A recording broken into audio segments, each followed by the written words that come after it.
చెప్పండి అన్న, ఇప్పుడు మార్వాడి గో బ్యాక్, మార్వాడీలను తరిమేయాలి, గుజరాత్ పంపించాలి, రాజస్థాన్కి పంపించాలని చెప్పేసి ఒక వర్గం అనేది జేఏసీలు కూడా ఏర్పాటు చేయడం అనేది జరుగుతుంది. రాను రాను మేము ఉద్రిక్తంగా చేస్తాము, తెలంగాణ ఆచారాలు సాంప్రదాయాలు పాటించట్లేదు అని చెప్పేసి చెప్పుకొస్తున్నటువంటి వాదన, ఏమంటారు దీనిపై?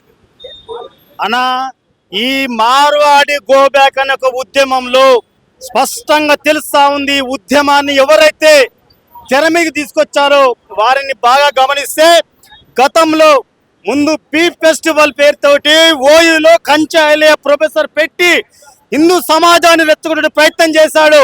అప్పుడు కూడా హిందుత్వం పైన కుట్ర. ఆ తర్వాత సామాజిక స్మగ్లర్లు మనం దోచుకుంటా ఉన్నారు ఈ కోమటోళ్ళు అని చెప్పేసి కోమటోళ్ళ మీద విషం కక్కారు. ఆ తర్వాత ఇప్పుడు మార్వాడి గోబ్యాక్ అని చెప్పేసి మార్వాడి మీద విషం కక్కుతా ఉన్నారు. ఈ మూడు ఘటనలు కూడా జాగ్రత్తగా గమనిస్తే ఏమర్థం అవుతా ఉంది, గోమాత అంశము హిందువులకు సంబంధించింది, అక్కడ దాడి చేయడానికి ప్రయత్నం చేశారు.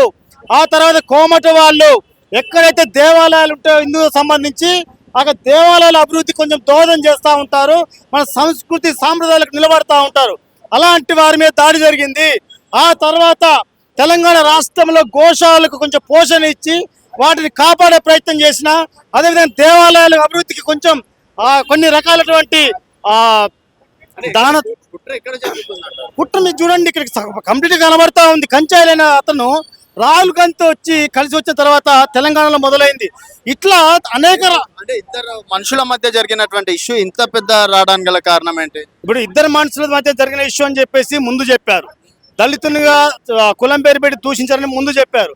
ఆ తర్వాత ఏం చెప్తా ఉన్నారు, ఇది ఇప్పుడు మొదలుపెట్టిన ఉద్యమం కాదు, గతంలోనే మేము 2-3 ఏళ్ల క్రితం మొదలుపెట్టాము, కానీ ఈ రోజు ఈ ఘటనతోటి కూడా ఈ యొక్క ఉద్యమము తీవ్ర రూపం దాల్చింది, మేము ఊరుకునే ప్రసక్తి లేదని చెప్తాను. వాస్తవం కూడా ఎవరు కూడా కులం పేరుతోటి కుల దూషణ చేస్తే ఎవరు కూడా సహించే పరిస్థితి లేదు. ఆ విధంగా ఎవరైనా దూషణ చేసినప్పుడు కూడా వారి మీద కేసులు పెట్టాల్సిందే, దాన్ని వ్యతిరేకించాల్సిందే, అన్ని రకాల శిక్షణ పడే విధంగా అందరూ సహకరించాల్సిందే. అంతే తప్ప ఏదో ఒక వ్యక్తి మీద దాడి జరిగిందని చెప్పేసి పూర్తిగా ఒక వర్గాన్ని ఒక రాష్ట్రం నుంచి వెళ్ళగొడతామంటే, ఈ రాష్ట్రం లోపల వివిధ వర్గాలు అనేక రకాల ప్రజలు కూడా వేరే రకాల బిజినెస్లు పెట్టుకుంటేనే అందరూ ఈ భాగ్యనగర్ యొక్క అభివృద్ధిలో అందరూ కూడా భాగస్వామ్యం అవుతా ఉన్నారు.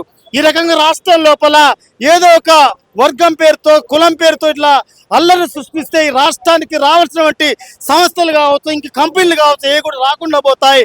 ఇది భారతదేశ వ్యాప్తంగా వెళ్ళిందనుకోండి చాలా ఇబ్బంది అవుతుంది. నిజంగా కూడా ఎవరికి అన్యాయం జరుగుతుంది, ప్రభుత్వం మాత్రం సపోర్ట్ చేస్తుంది కాబట్టి స్పష్టంగా తెలుస్తా ఉంది. దీని వెనుక కాంగ్రెస్ హస్తం కూడా స్పష్టంగా కలుస్తా ఉంది. కాంగ్రెస్, కమ్యూనిస్టు, అదే విధంగా కొంతమంది అంబేద్కర్ యొక్క మహనీయుని యొక్క ఆశయాలకు తూట్లు పెట్టినటువంటి కొంతమంది ఆ యొక్క దళితుల పేరుతో కొంతమంది ముందుకొచ్చి ఈ ఉద్యమాన్ని మాత్రం ముందు తీసుకొచ్చే స్పష్టంగా తెలుస్తా ఉంది.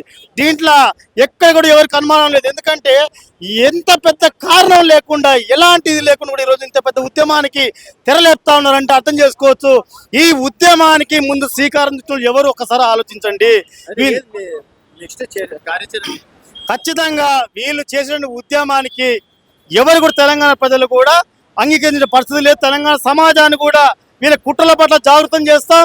హిందూ సమాజం, హిందూ సంఘాలు అన్ని కూడా రోడ్ల మీదకి వస్తాయి. వీళ్ళకు అరాచకాలను అడ్డుకునే ప్రయత్నం చేస్తాం. నిజంగా కూడా మీరు చెప్పినట్టు ఎవరికైనా కుల వృత్తులకు అన్యాయం జరిగితే ఖచ్చితంగా వారికి అండగా నిలబడతాం. రాష్ట్ర ప్రభుత్వ దృష్టికి తీసుకెళ్దాం.